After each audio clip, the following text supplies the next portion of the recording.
예, 여 오면은 제가 무슨 인기 스타 된 착각을 느낍니다.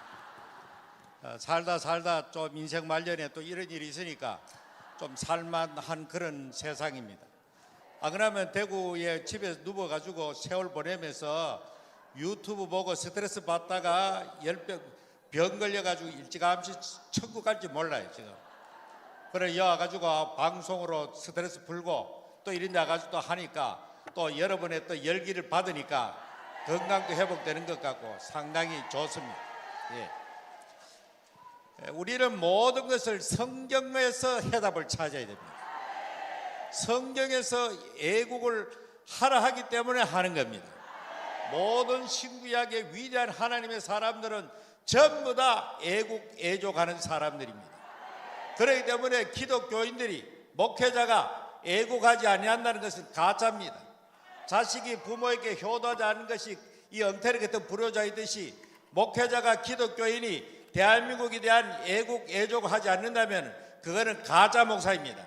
그렇기 때문에 우리는 국가가 지금 위기 상황이기 때문에 언제나 우리는 목숨을 걸고 뛰쳐나올 수밖에 없는 그런 삶 속에 있는 것입니다. 그리고 그뿐만 아닙니다. 정치도 마찬가지고 국제 외교 정치도 마찬가지입니다. 전부 성경에서 답이 있는 거예요. 하나님께서 성경에도 보면은 우리가 잘 알죠. 아수르 제국, 바벨론 제국, 그리고 페르시아 제국, 헬라 로마 제국 이어지는 5대 제국이 성경에 나타납니다. 다 그 제국은 하나님의 특별한 목적하에 세우신 것입니다. 그 나라가 스스로 일하는 것이 아니고 하나님이 어떤 목적을 가지고 그 나라에다가 힘을 주고 능력을 주고 권력을 주는 겁니다. 예를 들어 가지고 아수르 제국이나 바벨론 제국은 이스라엘과 유다를 하나님이 징계의 막대기로 사용하기 위해서 그 나라를 세운 것입니다. 그리고 페르시아의 고레스를 왜 세웠느냐? 이스라엘 백성들이 하나님께서 정하신 70년 기간을 참기 때문에 자기 조국으로 돌려보내기 위해서 페르시아 제국을 세운 것입니다. 그리고 또 이제 헬라 제국도 마찬가지입니다. 헬라 제국에 있어가지고 또 이스라엘 백성들을 특별하게 이 알렉산더 대왕이 특별하게 우대를 해가지고 70인용 성경이라고 하는 역사에 남는 그런 번역 성경을 번역할 수 있도록 하나님께서 조치해 주신 것입니다. 그리고 반드시 하나님의 섭리 속에서 패권 국가가 등장하기 때문에 그 패권 국가에 도전할 때는 반드시 망하게 되어 있더라는 겁니다. 그래서 이스라엘 백성들은 하나님이 너희들이 바벨론으로 순순히 포로로 되어가라, 그러면 거기에 너희들이 살 길을 열어주시겠다 했는데 당시의 위정자들이 그걸 듣지 아니하고 애굽으로 내려갔다가 애굽에 내려간 그들이 전부 다 바벨론에 가지고 다 망하고 만 것입니다. 뿐만 아닙니다. 그리고 잘 아는 대로 우리는 로마 제국이 등장합니다. 로마 제국 때 이스라엘 백성들이 로마에 대해서 대항을 했습니다. 독립운동을 하기 위해서 그렇게 했다가 항전을 했다가 얼마나 예루살렘이 초토화되고 수많은 사람들이 죽어간 역사가 있습니다. 하나님의 섭리 속에서 어떤 패권국가 등장하면은 하나님이 세계 질서를 위해서 하나님이 세웠다 이 말입니다. 그렇기 때문에 그 세계 질서를 위해서 세운 그 패권국가에 대적하면은 반드시 그 나라를 망하게 되어 있는 겁니다. 지금은 어느 시대입니까? 미국과 소련이 패권 다툼을 하다가 소련이 붕괴되어졌습니다. 왜? 하나님의 반대편이기 때문에. 무신론 공산주의를 이념을 가지고 소련이 제국을 만들었지만은 70년 만에 그 나라는 총 한 방 안 쓰고 나라가 해체돼 버리고 망할 믿으시길 바랍니다. 뿐만 아닙니다. 지금 미국과 중국이 대결하고 있습니다. 모든 사람이 10여 년, 20여 년 전만 해도 전 세계 모든 경제학자들, 정치학자들 전부 다 앞으로는 중국이 지원이 된다. 온통 그런 것이 교보문고에 차고 넘쳤습니다. 그러나 지금 중국이 미국을 추월한다는 말은 다 들어가 버렸습니다. 적어도 중국이 공산주의를 고집하고 독재를 고집하고 기독교 신학을 탄압하는 이상 절대로 미국을 능가하는 패권 국가가 될 수가 없습니다. 이 사인을 읽어야 됩니다. 지금 보세요. 중국하고 한패가 돼가지고 미국하고 도전한 나라들이 어떻게 돼가고 있습니까 지금. 그렇기 때문에 이 국가를 경영하는 사람들은 역사에 민감해야 되고, 이 시대는 어느 나라가 패권을 국가가 되느냐? 적어도 중국이 미국을 능가해서 가까운 장날에 제1의 패권국가 된다면 우리가 그때도 미국과 한패거리 되어 있으면 그걸 미련한 짓입니다.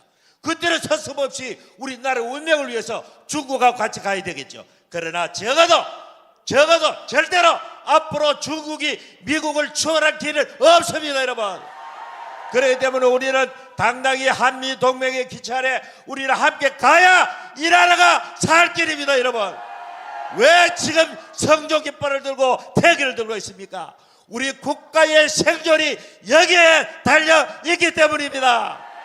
하나님께서 특별히 이 시대에 지구상 최강의 국가와 동맹관계를 맺은 것은 당시에 이승만 대통령의 성견 지명에 의해서 그랬지만은 미국으로서는 당시에 몇 자를 하는 것을 이승만의 외교의 탁월함이 한미동맹을 맺어가지고 그때 이승만 대통령께서 한미동맹이 체결한 다음에 앞으로 두고 우리 후손들은 이 동맹조약 때문에 하나님 앞에 큰 복을 누리게 될 것이다. 이것이 오늘날 이렇게 반만년 역사 속에 지구촌에 빛나는 자유 대한민국이 이루어진 줄 믿으시기 바랍니다.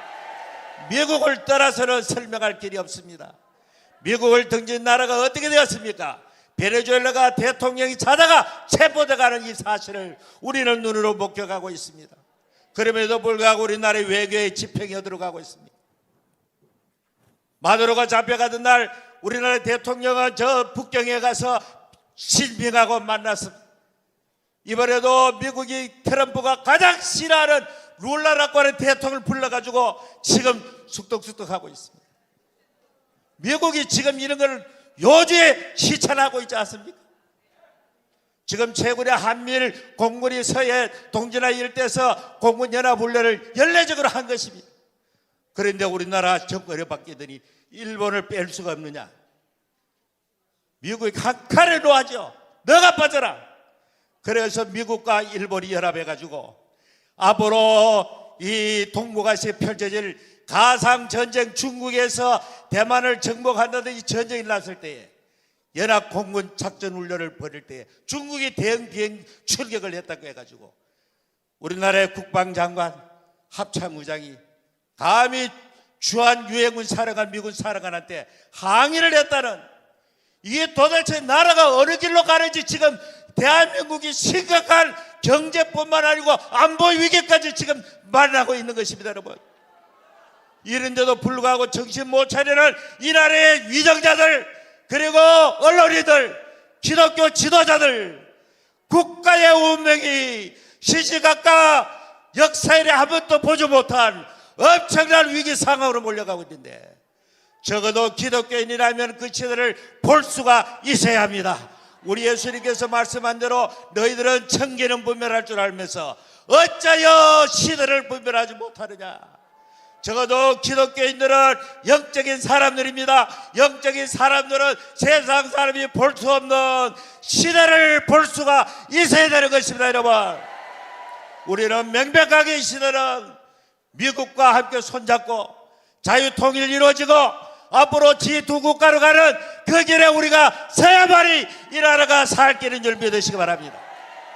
그렇기 때문에 이번에 3.1절 행사에 우리는 국군을 이끌린 문제인 줄 알고 우리는 온 대한민국 전체가, 자유파 국민 전체가, 국민의힘까지 포함한 모든 애국 세력이 광화문에 모여 드디어 1000만 명을 돌파할 수가 있어야 살 길이 있습니다. 이것 외에 이 나라는 살 길이 없습니다. 희망이 없습니다. 이거는 교회만이 이를 앞장서 할 수가 있는데 수많은 교회가 지금 잠자고 있습니다. 예루살렘이 이스라엘이 멸망할 직전에도 당시에 백성들은 무지몽마해서 바벨론의 침공을 예고하고 있는 에레미야 선지자를 가두고 끌고 가고 고문을 했습니다.